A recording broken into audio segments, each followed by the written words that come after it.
Hello दोस्तों, स्वागत है आपका इस नए वीडियो में। और आज का वीडियो होने वाला है भारत के आर्थिक सर्वेक्षण पर, जिसमें हम शॉर्ट्स और स्वीट्स जो डेटा हैं वो देखेंगे आराम से कि भी छोटे और जो प्रश्न हैं पटवारी के लिए बहुत ही इंपॉर्टेंट, क्योंकि यहाँ से प्रश्न बनते ही बनते हैं।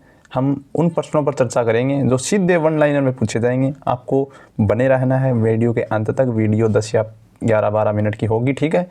तो आपको देखिए बहुत ही हेल्प मिलेगी, आपको कॉन्फिडेंस आएगा कि हाँ इकोनॉमिक सर्वे ज़्यादा हार्ड नहीं है। चलिए शुरू करते हैं वीडियो। और वीडियो शुरू करने से पहले हम बात करेंगे अपने चैनल की। तो आप चैनल पर नए हैं तो इसे सब्सक्राइब कर लीजिए और वीडियो लाइक किया करो और वीडियो पूरी देखा करो दोस्तों, ठीक है। चलिए स्टार्ट करते हैं वीडियो को। तो हमारा जो पहला अपना पोस्टर है उसमें क्या बताया गया है, भारत का जो बाह्य सेक्टर है, बाह्य क्षेत्र, इसमें क्या हुआ है, बेहतर प्रदर्शन किया है भारत ने। क्यों, अभी देख लेते हैं।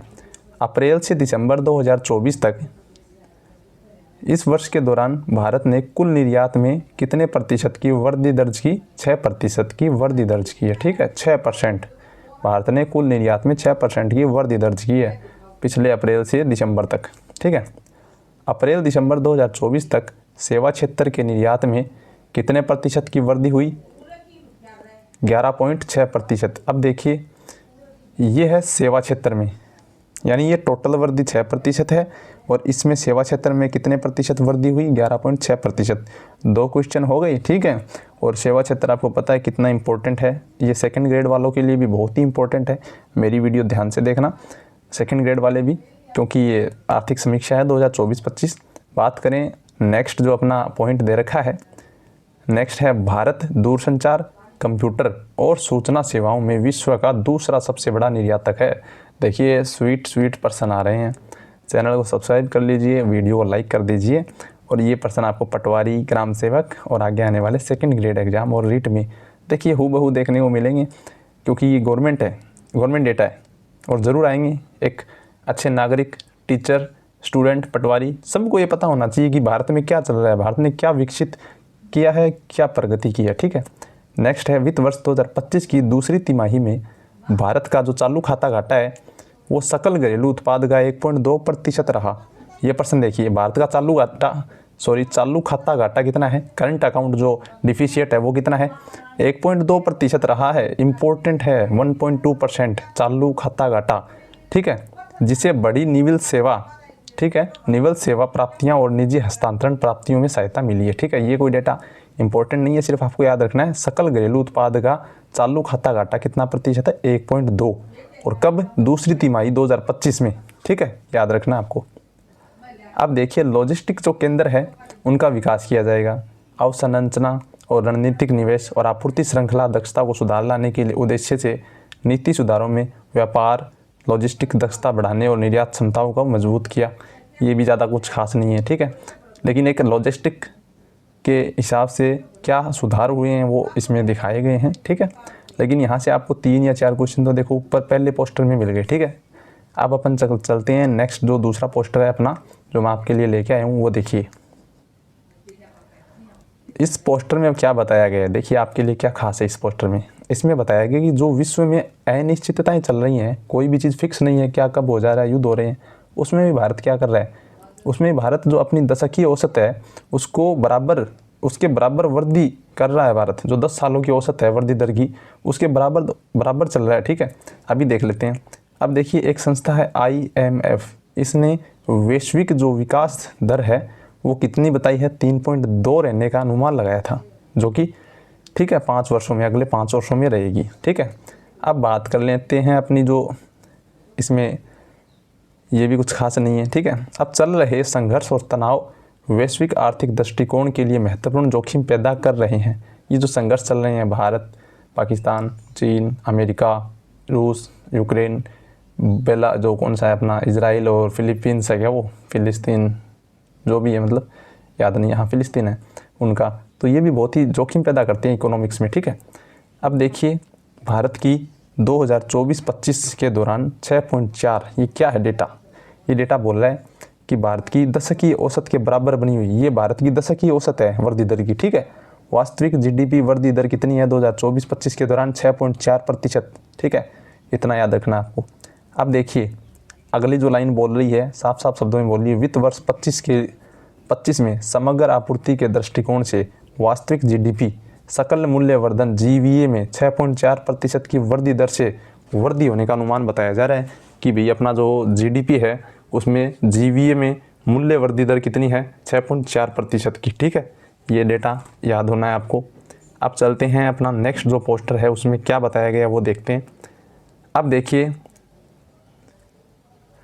भारत का जो राष्ट्रीय आय डेटा है ये बताता है कि कृषि उद्योग और सेवा क्षेत्र अच्छा प्रदर्शन कर रहे हैं। ठीक है, भारत तेजी से विकास कर रहा है। ठीक है, नेक्स्ट क्या है, हाल ही के वर्षों में क्या बताया गया, हाल ही के वर्षों में केंद्र सरकार के जो व्यय हैं उनमें जो पूंजीगत व्यय है इनका हिस्सा लगातार बढ़ रहा है। इसका मैं आपको आगे चार्ट दिखाऊंगा, आपको याद हो जाएगा एकदम अच्छे से।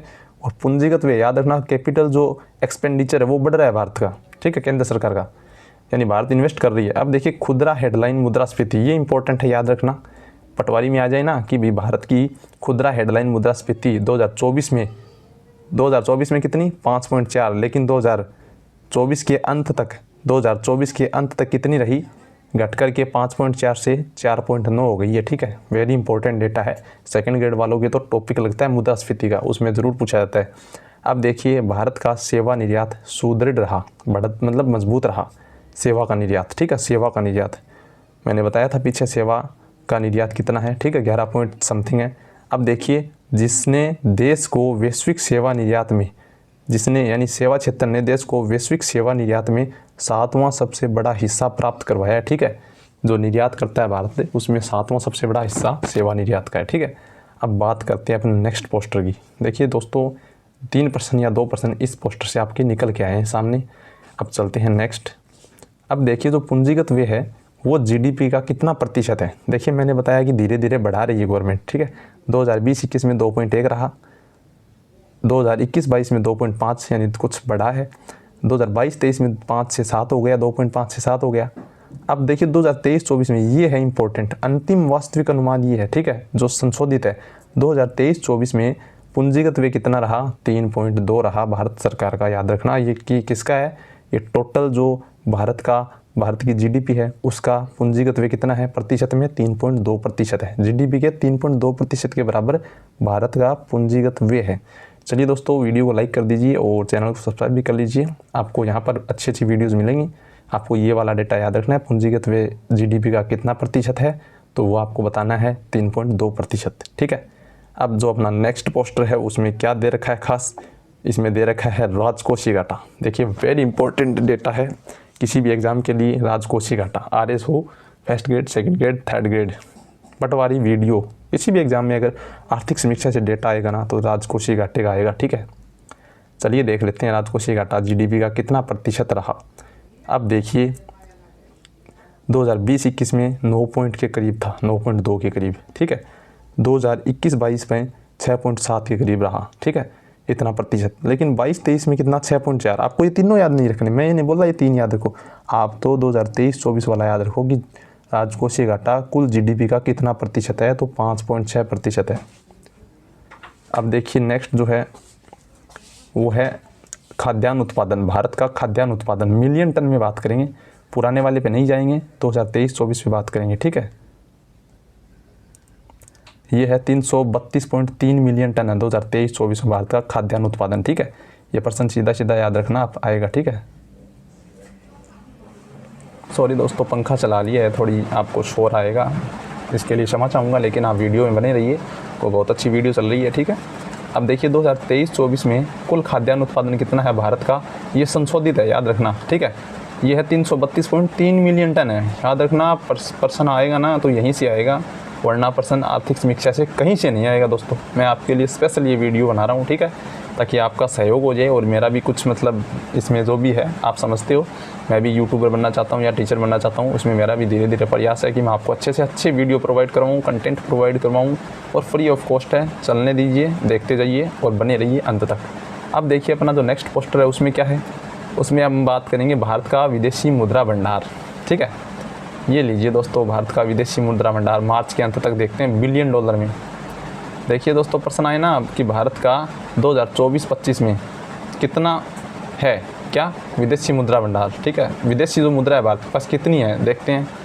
ये देखिए दोस्तों 634 $634.6 बिलियन, ठीक है, USD है, यानी $634.6 बिलियन भारत का विदेशी मुद्रा भंडार है, ठीक है, आपको याद रखना है। और 2023-24 में कितना था, ये 2023-24 का मैंने यहाँ पे दिखा रखा आपको, 646.4 से 634 कम हो गया। देखिए थोड़ा सा, अभी जनवरी चल रहा है ना, तो अभी जनवरी चल रहा है, अगले जो आंकड़े आएंगे उसमें आएगा, बढ़ के आएगा थोड़ा, ठीक है, देखते जाइए आप। लेकिन आपको 2023-24 का याद रखना है, $646.4 बिलियन।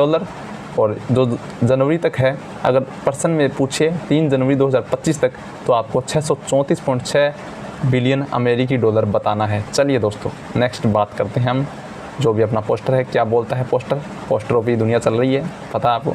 बात करें GDP वृद्धि, जो GDP में वृद्धि हुई है वो बात करते हैं स्थिर कीमतों पर। अब देखिए दोस्तों, थोड़ा छोटा कर लेता हूँ इस पोस्टर को मैं। आपको देखना है 2022-23 नहीं देखना, 23-24 नहीं देखना, लेकिन आपको 2024-25 ये देखना है कि GDP में 6.4% की वृद्धि हुई थी, ठीक है, स्थिर कीमतों पर। बात करें 2025-26 ये बजट अनुमान है कि कितनी रहने की संभावना है, तो आप कितनी बताएंगे? अगर पर्सन आए 2025-26 के बजट के अनुसार भारत की GDP कितनी रहने की संभावना है, 6.3 से 6.8 के बीच में भारत की GDP ग्रोथ करेगी, ठीक है, याद रखना है आपको। और जो भी आपको यहाँ पे समझ में ना आए कि स्टार क्यों लगा रखा है, हैश क्यों लगा रखा है, @ क्यों लगा रखा है, तो आप इन संकेतक का प्रयोग यहाँ पे देख सकते हैं, आप अच्छे से समझ जाएंगे। आप अगर बोले क्या, मैं डाल ही दूँगा PDF टेलीग्राम पे, ठीक है, कोई दिक्कत नहीं है। चलिए नेक्स्ट अपना पोस्टर क्या बोलता है। नेक्स्ट पोस्टर बोलता है भारत का जो औद्योगिक उत्पादन है उसमें वृद्धि हुई है, यानी IIP में वृद्धि। ये IIP एक इंडेक्स है, मतलब भारत की जो औद्योगिक उत्पादन को दर्शाती है। चलिए देखते हैं। इस इंडेक्स में 2020-21 में एक गिरावट आई थी 8.4 की, क्योंकि कोरोना काल था, ठीक है, उद्योग फैक्ट्रियाँ बंद थी, ठीक है, याद रखना 8.4 कोरोना काल में। ये लाइन देके पूछेगा पर्सन तो आपको बताना है ज़रूर। 2021-22 में 11.4% वृद्धि हुई, लेकिन अपने को ये याद रखना है 2023-24 में IIP में कितनी वृद्धि हुई, 5.9% की वृद्धि हुई है, ठीक है, ये याद रखना है आपको, ठीक है। चलते हैं नेक्स्ट, ठीक है। मैं ज़्यादा ये वीडियो है जो लॉन्ग नहीं करना चाहता, आपके टाइम के उसको नज़ाकत और मौके को देखते हुए, इतना टाइम है भी नहीं पटवारी के लिए आपके पास, तो आप थोड़ा, मेरा भी यही लक्ष्य है कि आपको मतलब कम टाइम में ज़्यादा मतलब जो कंटेंट जहाँ से पर्सन आता है वो प्रोवाइड कराऊँ, ठीक है। चलते हैं नेक्स्ट। तो भारत का सेवा क्षेत्र है, उसमें देखते हैं कि क्या प्रतिशत चल रहा है, ठीक है। 2024-25 में आप यहाँ नज़र मारो, सिर्फ यहाँ 8.3 आ रहा है ना, तो ये देख लेना GVA वृद्धि दर कितनी है सेवा क्षेत्र की। भारत की सकल मूल्यवर्धन कितना है भारत के सेवा क्षेत्र का, तो ये है 8.3%, ठीक है, प्रतिशत में दे रखा है। ये आप है ना औसत वृद्धि दर जो है ना 8% पिछले दशक की, ठीक है, 8%, इसके करीब ही भारत की औसत वृद्धि दर है, ठीक है, 2023-24-25 में सेवा क्षेत्र का। ये याद रखना, आप पोस्टर देख लेना आराम से, कितना अच्छा पोस्टर है, इतने अच्छे से बना रखा है PIB वालों ने, तो अपने को तो मेहनत करने की ज़रूरत ही नहीं पड़ी। लेकिन मैंने तो डाउनलोड किया, कंटेंट देखा, इसको सर्च किया, सब कुछ किया मतलब आपके लिए। चलिए दो जो है ना नेक्स्ट वाला अपना कौन सा पोस्टर है वो देख लेते हैं। इसमें बहुत से डेटा हैं, तो मैं आपको समझा देता हूँ कि कहाँ से क्या पढ़ना है। चलिए देखते हैं। GDP वृद्धि दर स्थिर कीमतों पे मैंने आपको बता दिया, ये वाला डेटा तो 6.3 से 6.8 2025-26 के अनुसार रहने की संभावना है। राजकोषीय घाटा मैंने आपको बताया 5.6% रहा 2023-24 में, ठीक है, अंतिम वास्तविक अनुमान है, ये स्टार लगाया। अब मैंने बताया आपको भारत का विदेशी मुद्रा भंडार कितना है, एक ही पेज में सारा डेटा आ गया, ठीक है, 634.6, ये जनवरी तक है, ठीक है, जनवरी 2025 तक। पिछले साल का याद रखो 2023-24 वाला 646.4 बिलियन डॉलर, ठीक है। बात करते हैं औद्योगिक उत्पादन की, तो ये मैंने अभी बताया 5.9 रहा। आप पीछे वाला याद करो, अगर याद होता है तो करो, बाकी मैं बोलता हूँ 23-24 और 24-25 वाला याद रखो, ठीक है। अब देखिए नेक्स्ट क्या, पूंजीगत व्यय मैंने बताया 3 ये बढ़ा रही है गवर्नमेंट, 3.2 रहा है, ठीक है। पूंजीगत व्यय GDP का कितना प्रतिशत, 3.2, और राजस्व घाटा कितना रहा, 5.6 ये रहा, ठीक है। दोस्तों जितनी आपको आवश्यकता है पढ़ने की मैं उतना ही करवा रहा हूँ, ठीक है। जो खाद्यान्न उत्पादन है वो भारत का कितना रहा 2023-24 में, वो रहा 332.3 मिलियन टन। वेरी इंपॉर्टेंट, याद रखना है। यहाँ से आपके जितने पर्सन बने आप बना सको, इस वीडियो को बार बार देखो, आप लिखो इसको और शॉर्ट नोट्स में लिखो, ताकि आपको रिवाइज करने में बिल्कुल प्रॉब्लम और टाइम ना लगे, ठीक है। चलिए दोस्तों, बजट एक नज़र में और है, बजट है, इसमें आपको प्राप्तियाँ और व्यय हैं, लेकिन मैं आपको ये समझाने से अच्छा ये है कि मैं आपको एक और डेटा बता देता हूँ। चलिए मैं आपको ये बताता हूँ पहले कि भारत का जो पैसा है ना, भारत सरकार पैसा कहाँ लगाएगी और कहाँ से प्राप्त करेगी वो बता देता हूँ। तो चलिए देखते हैं भारत की जो कुल पैसा है भारत का, कैसा जो भारत का बजट जारी हुआ था 25-26, ये पैसा कहाँ जाएगा। अब देखिए सबसे ज़्यादा पैसा ब्याज देने में चला जाएगा भारत का, ठीक है, कि जिसने ये भारत सरकार को लोन दे रखा है उनको ब्याज भारत सरकार वापस करेगी। तो ब्याज में कितना है, 12,76,338 करोड़ में है, 12,76,338 करोड़ रुपये ब्याज देना है भारत को। अब देखिए परिवहन सेक्टर को कितना मिला, कितना मिलेगा, यानी खर्च करने के लिए कितना अनुदान दिया गया, तो 5,48,000 समथिंग है, ठीक है, याद रखना करोड़ में है। देखिए रक्षा क्षेत्र है, जो अपना डिफेंस सेक्टर है, उसको कितना मिला, 4,91,732, ये याद रखना आपको, ठीक है। देखिए पेंशन विभाग जो है इसको 2,76,000 रुपये मिले हैं, कोई दिक्कत नहीं है। आपको याद रखना ग्रामीण विकास के लिए कितना मिला है, 2,66,000 के समथिंग करोड़ रुपये मिले, इतना याद रखना सिर्फ आपको, ठीक है। तो आपको सबसे ज़्यादा कैसे किस में मिले, आपको यहाँ से आपको देखिए खुद से मेहनत करनी पड़ेगी थोड़ी कि सबसे ज़्यादा किसको मिले। ब्याज में चला जाएगा सबसे पैसा, कथन आ जाएगा कि सबसे ज़्यादा पैसा कहाँ जाएगा, ठीक है, कोई दिक्कत नहीं, आप बता दोगे ब्याज में जाएगा, ठीक है। अब देखिए शहरी विकास के लिए 96 लाख रुपये मिले हैं, ठीक है, मोटा मोटा देख लेते हैं। लेकिन शिक्षा के लिए आप याद रखिए कितना मिला है, 1,28,650 करोड़ रुपये मिले हैं भारत के जो बजट है इसमें शिक्षा के क्षेत्र को, ठीक है। अब बात करें ऊर्जा सेक्टर को कितना मिला है, 81,174 करोड़ रुपये ऊर्जा को मिले हैं, ठीक है, ऊर्जा सेक्टर को। अब देखिए आपको पता है वैज्ञानिक विभाग को 55,000 कुछ करोड़ रुपए मिले हैं, याद रखना आपको। सामाजिक कल्याण के लिए कितना मिला है, 60,052 करोड़ रुपए मिले हैं। सिर्फ नहीं होता, बहुत होता है यार वो, मतलब जीडीपी का कुछ परसेंट है, ठीक है। जीडीपी भी तो बहुत बड़ी है इंडिया की, पाकिस्तान क्या पता कितने पाकिस्तान की जीडीपी बन जाए, ठीक है। ये हो गई अपनी वीडियो, लेकिन मैं आपको एक राजस्थान जीके का क्वेश्चन बता देता हूँ, मेरे आगे आया था कल, क्योंकि ये सब है ना आपके लिए ही करता हूँ। चलिए देखिए, जो राजस्थान राज्य खान एवं खनिज लिमिटेड है RSMML, इसका मुख्यालय है उदयपुर में है, याद रखना। इसने क्या किया है, हाल ही में इसने ऊर्जा के क्षेत्र में कदम रख दिया है और 106 मेगावाट है ना, 106 मेगावाट ऊर्जा स्थापित कर दी इसने जैसलमेर और राजस्थान के जैसलमेर में, ठीक है। आपको ये वाला याद रखना है, RSMML का जो ऊर्जा सेक्टर में कदम रखा वो कहाँ से शुरू हुआ, जैसलमेर से। कितने मेगावाट से, 106.3 मेगावाट से। अब देखिए ये क्या करेगी ये कंपनी बीकानेर जिले के गजनेर के पास 5 मेगावाट का सौर ऊर्जा संयंत्र स्थापित किया है इसने, यानी बीकानेर के गजनेर में भी 5 मेगावाट का कर दिया, ठीक है, याद रखना आपको। चलिए दोस्तों ये वीडियो करते हैं कंप्लीट, आप चैनल को सब्सक्राइब कर लीजिए, वीडियो को पूरा देखिए, 1-2 बार रिवाइज कीजिए और नोट्स बनाइए। आपकी पटवारी की जो एग्ज़ाम है शुभ हो, अच्छी हो, आप गवर्नमेंट जॉब लगे, मैं भी ये चाहता हूँ, सभी ये चाहते हैं, आपके घर वाले, उनके लिए पढ़ते रहिए, खुद के लिए पढ़िए, ठीक है, अपने सपनों को साकार कीजिए। विराम देता हूँ अपनी शब्दों को और अपनी ज़ुबान को। चलिए गुड बाय, मिलते हैं नेक्स्ट वीडियो में।